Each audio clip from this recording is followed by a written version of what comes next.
What's up everyone, welcome back to the channel, and today we have a follow-up to the Twin Eldlich deck profile that Chris showed you guys the other day. Today we're going to be walking through some gameplay so you all can get a better idea of what it looks like to pilot this deck and some of the decisions that you can make in a match. Yeah, let's just jump right into it. Alright, so this matchup is versus Sky Striker. He opted to make me go first. That is very popular among Sky Striker players lately, because it is easier for them to break a board than to make a board. So as you can see here, this is my opening hand, a good mix of Eldritch cards and a starter. Let's jump into it. No bricks, nice. So the first thing you want to do when playing a Twin Lich deck is to not show the other engine.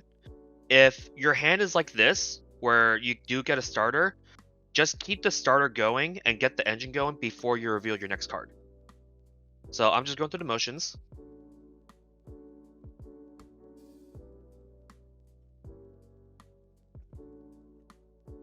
Yep, Lilith summon back your Kiss a Kill, get your draw. Oh, that's an interesting place to Ash. Yeah, so I'm fine with the Ash because now it means that my Cursed Element is not going to get stopped. Yeah, your opponent definitely thought that's all you had going on. Yeah. Interesting that they didn't Ash the normal summon. Yeah, that's what I thought too. Set 3 pass. A lot of people I see always set both of these traps. Don't do that. Save your resources.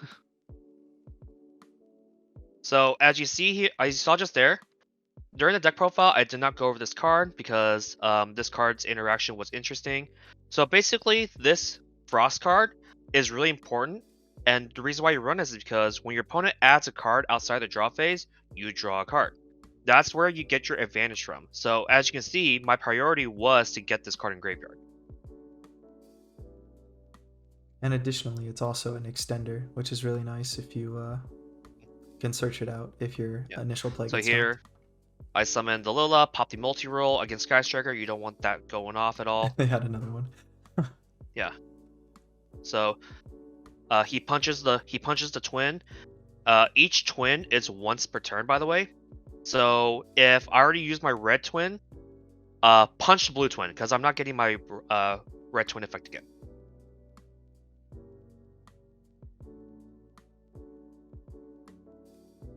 Oh, Call by the Grave. Yep. Yeah, the twin cards are good in this regard too because they don't actually target the card they're going to resurrect back from the graveyard. So even if you called by, you lose out on some of the advantage, but you don't actually lose out on summoning a twin if you have another one. So I just want to point out, if you saw just now, he summoned Hayate earlier during the battle phase and punched me directly to dump the engage. Then he went into Shizuku, then Kagari. Guys, when you play against Sky Striker, understand that this is them just clicking buttons. So don't be afraid. Just know like where they misplayed. In this case, they went for the Kagari and after the Shizuku. So now they don't get an enter and add and face add. And boom, you just completely negate their entire play. So now they have no advantage whatsoever. Oh man.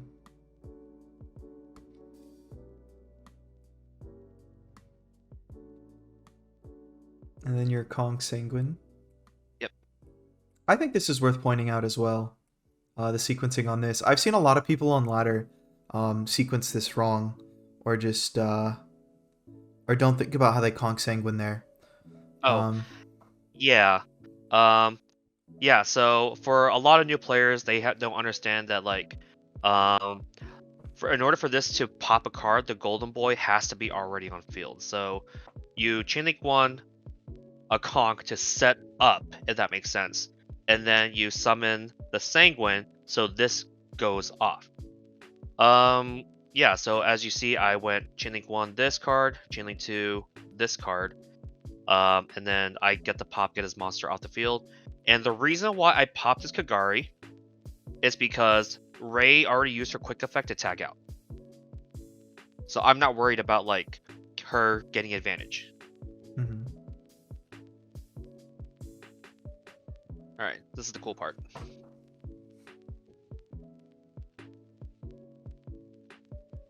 he Valors that. That's fine.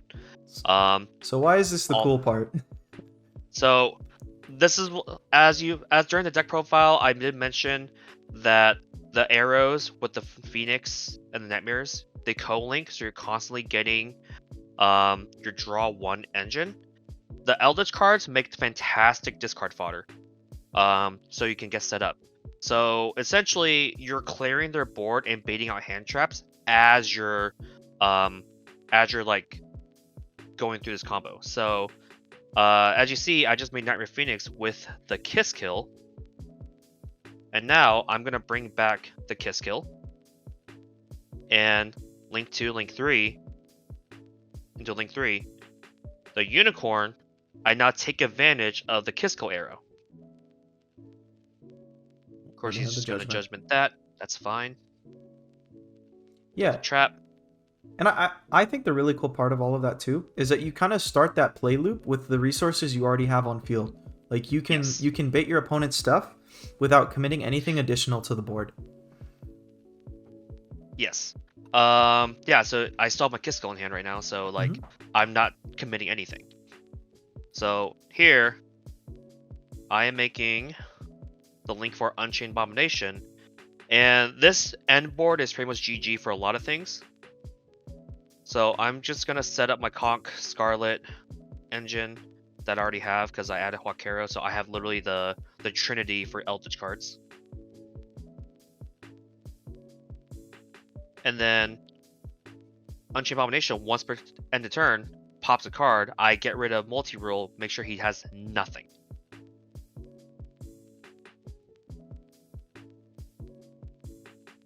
And top deck's the Anchor there, which is doesn't get him out of the game, but no.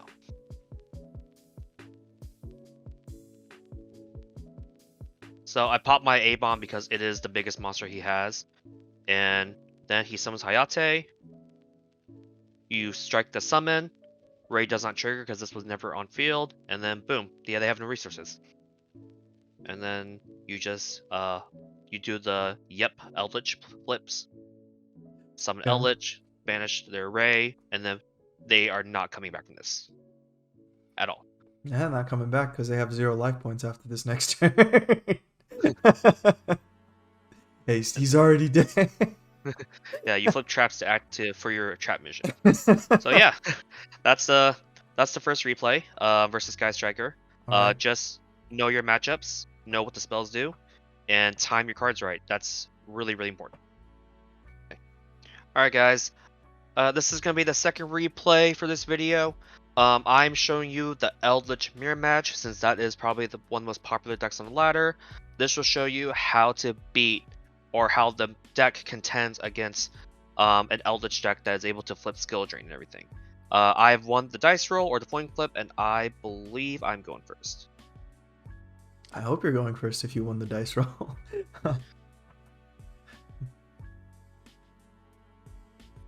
So I'm getting greedy right here because I have the extenders, but I think with this play, it is an old build. That's one of the other engines I forgot to mention, is that you can run an artifact package. Oh yeah, that's pretty cool. Yeah, but it is irrelevant versus Eldritch. So after this point, we'll be going into actual Twin Lich plays. Hey, did you have to open exactly 4 cards or exactly 3 cards to do this? Yes. Yeah, this is why I cut it. Yeah, it makes sense. You're only playing one of each extender at that point too, right? Yeah. Okay. Yeah. There's also this whole thing about the Link Devotee, Link Disciple engine, but it gives you, it's bricky.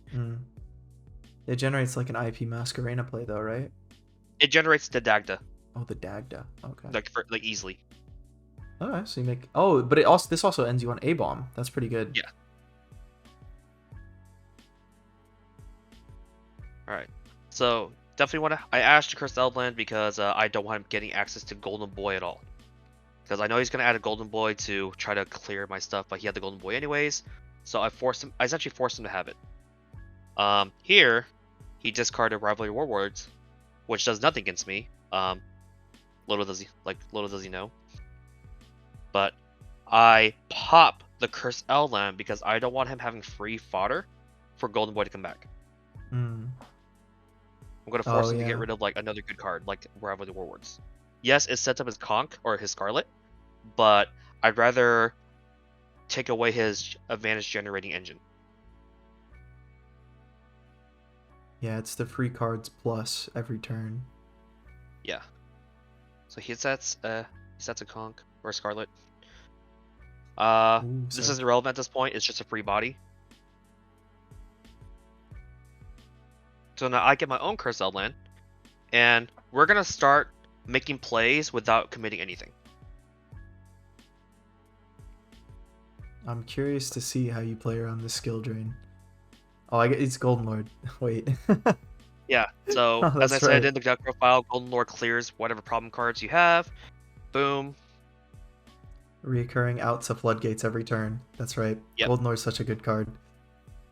Yep. What's really cool about the Tanky, the Trouble Sunny, is that you can use it for fodder for Golden Lord. And this Droll is useless. I'm going to start baiting out his back row and bouncing everything. Mm-hmm. This forces the Sanguine out, essentially getting the next Golden Boy out. You From this targeted. position, it doesn't seem like, you know, I'm not doing anything. However, because my Kiss Kill was negated, I can now go into Access Code and start clearing cards. I did not attack this Golden Boy because I'd rather this Golden Boy stay on the field. Because basically this forces this Golden Boy to clear my Access Code.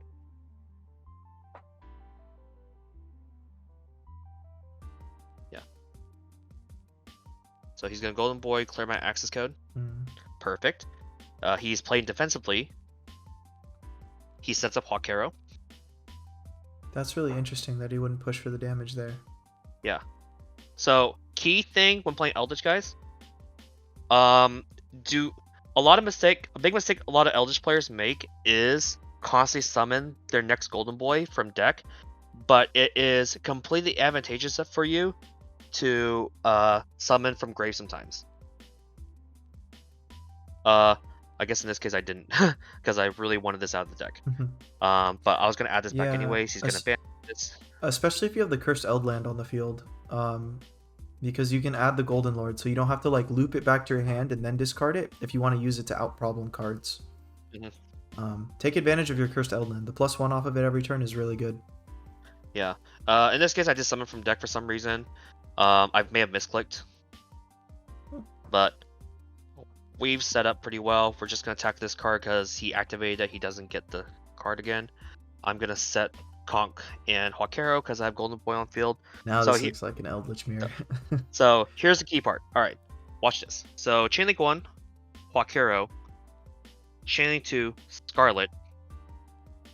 I'm going to negate this with the Imperm, and this forces out the Golden Land forever, which the key part is that this is gone now, and the Golden Boy is off the field.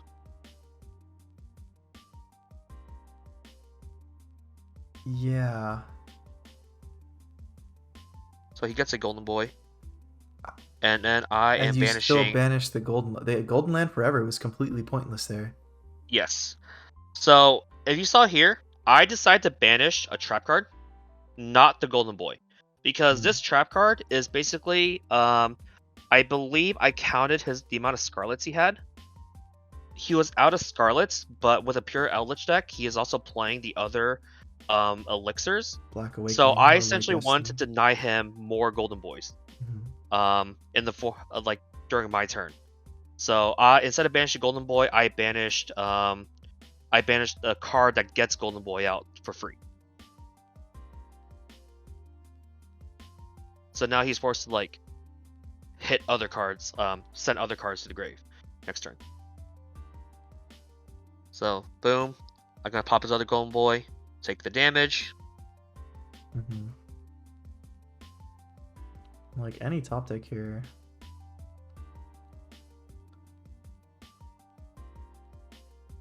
Alright. He has not gotten rid of this card yet.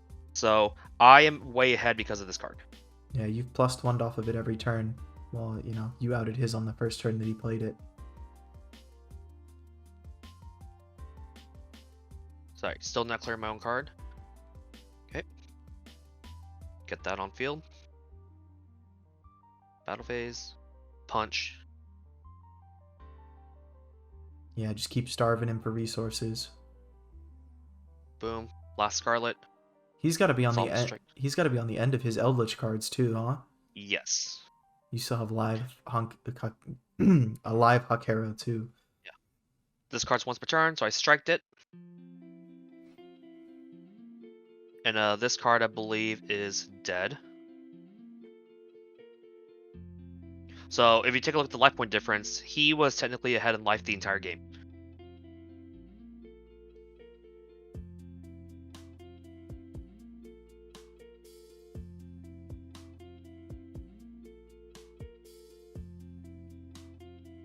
And boom, I top decked the twin card. Oh. Yeah.